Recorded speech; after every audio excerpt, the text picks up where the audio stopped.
আমরা যদি নবীজি সাল্লাল্লাহু আলাইহি সাল্লাম এর স্ত্রীর কথা যদি আমরা মাথায় আনি তাহলে আমাদের এই বিষয়টা পুরোটাই ক্লিয়ার হয়ে যায়। হযরত মুহাম্মদ সাল্লাল্লাহু আলাইহি সাল্লাম এর উপর যখন নাকি প্রাথমিক পর্যায়ে হেরা গুহার মধ্যে কোরআনুল কারীম নাজিল হতে থাকে, ধীরে ধীরে কোরআনুল কারীম নাজিল হতে থাকে।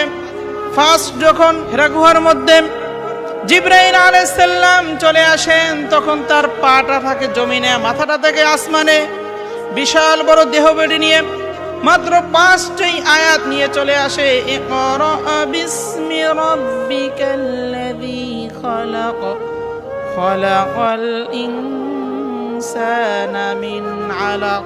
5 আয়াত নিয়ে যখন চলে আসেন, এই 5 আয়াত পড়ার পরে নবীজি সাল্লাল্লাহু আলাইহি ওয়াসাল্লাম এর প্রভাব, কোরআনের প্রভাব নবীজি সহ্য করতে পারলেন না। তার মধ্যে জ্বর চলে আসলো, জ্বরে কাতরাতে লাগলেন।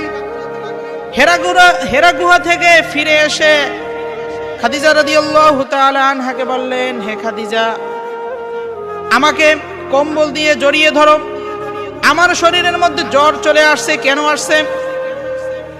আমার কাছে জিবরাইল চলে আসছে, তার পাটা ছিল জমিনে, মাথাটা ছিল আসমানে, বিকট আকৃতি দেখে আমি নিজেকে সহ্য করতে পারলাম না। তখন খাদিজা রাদিয়াল্লাহু তাআলা আনহা নবীজিকে খুব সুন্দর করে চাদর বিছিয়ে দিলেন। আর আমাদের মতো, আমাদের স্ত্রীদের মতো যদি খিটখিটে হতো তাহলে কি বলতো, যে আপনার সাথে হয়েছে হোক গা, আমার নিজের কাম নিয়ে ব্যস্ত, আমি কি করবো এখানে, আমরা তো এইটা করতাম। কিন্তু খাদিজা রাদিয়াল্লাহু তাআলা আনহা কি করলেন?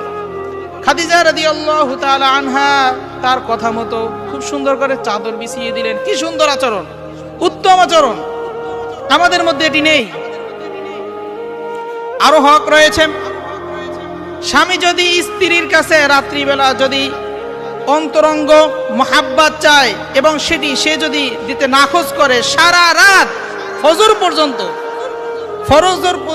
ফেরেশতারা তার উপর